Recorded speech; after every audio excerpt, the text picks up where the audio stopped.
People say, money can't buy happiness. But does more money stop making us happy at some point? Where does that happen, and what happens then? That's a good question, Michelle. Some studies say there's an income level, often around $75,000 a year, where more money doesn't make us much happier. But is that number just random, affected by what we value and our living style? Right, Guy. It's too simple to choose one number. We're all different. Some find comfort in having money, while others care more about relationships than things. It's not only about the money, but how we use it. I agree with you both, but we shouldn't forget about economic factors. For someone who can't meet basic needs, having more money can help them focus on their emotions and mind more than before. True, Sonia. But when basic needs are covered, what makes us happy? Things like being recognized or achieving something might be more important than just having money. And Sonia's point shows an important part: context. In places with big differences in wealth, feelings of fairness and chance might affect happiness more than just having money. So we're saying the happiness level changes shaped by society's rules more than we think.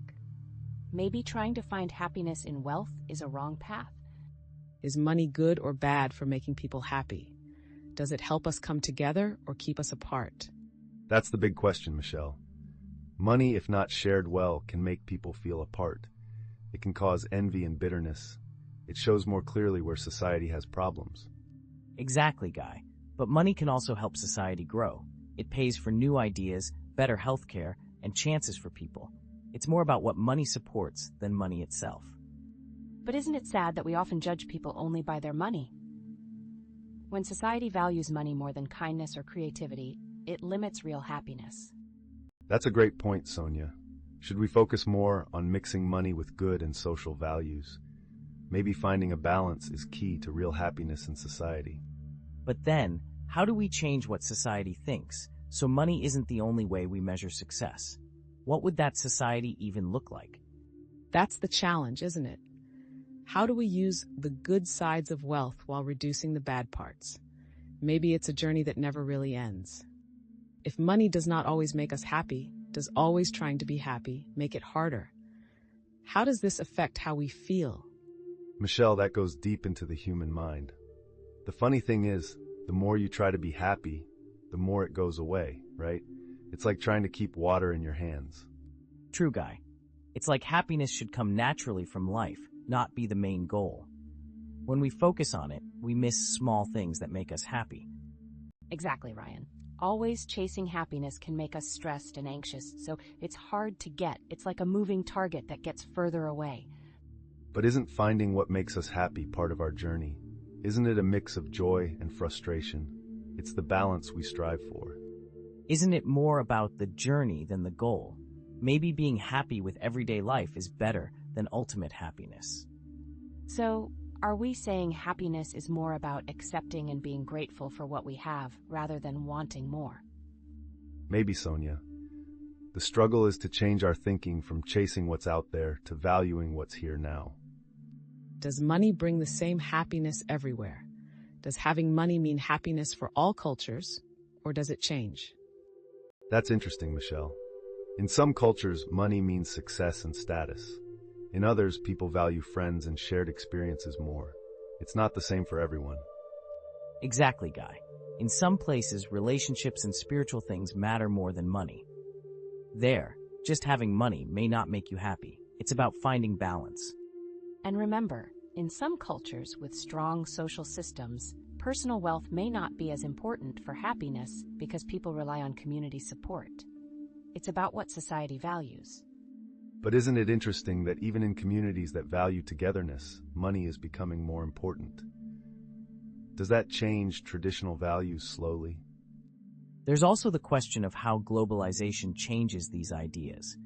When different cultures mix, do we get a shared idea that happiness is linked to money? If cultures keep mixing, we might lose unique ideas about happiness that aren't about money. Is having a wider view worth losing cultural differences? We often see money as something that lasts after we die. But does it make our loved ones happy, or does it cause problems for them?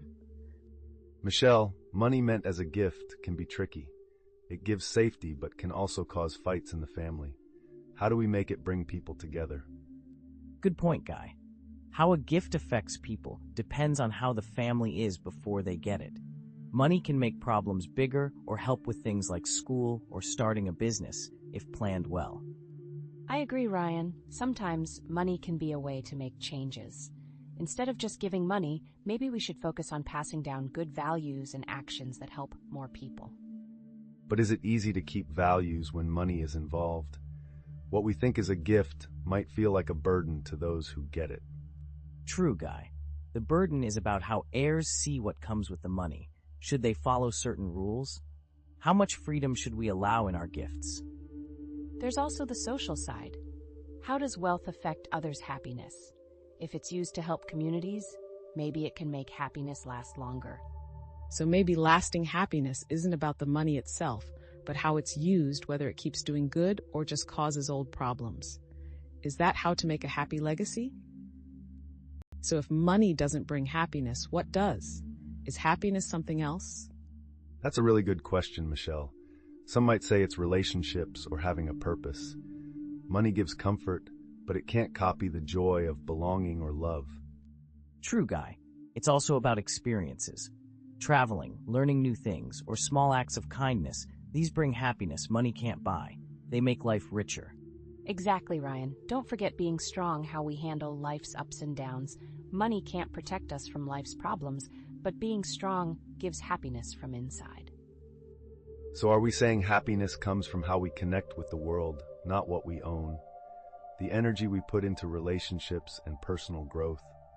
I think so, Guy. When we value time more than things, happiness can happen. It's like investing in things that give lasting memories and joy. But how do we teach ourselves and others to see beyond money to these sources of happiness? That's it, isn't it?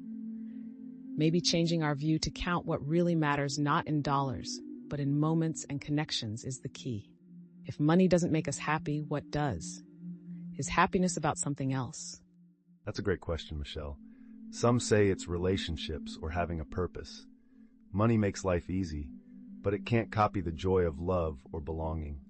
True, Guy. It's also about experiences. Traveling, learning, or being kind. These make happiness that money can't buy. They make life better. Yes, Ryan, don't forget resilience, how we deal with life.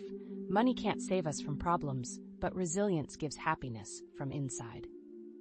So, are we saying happiness comes from how we connect with the world, not from what we own? The energy we put into relationships and growing? I think so, Guy. When we choose time over things, happiness often comes. It's like investing in experiences that bring joy and memories. But how do we push ourselves and others to value these sources of happiness more than money? Maybe that's the challenge, to change how we see value not in money, but in moments and connections. Maybe the answer is in education. Teaching about empathy, curiosity, and understanding could change how we see success and joy. What if we start small by valuing shared experiences in the community? Let those be the happiness we aim for. That could work, Sonia. Embracing a culture where experiences are seen as the best riches. It's a hopeful idea that by changing how we see wealth and success, we might find more true and lasting happiness.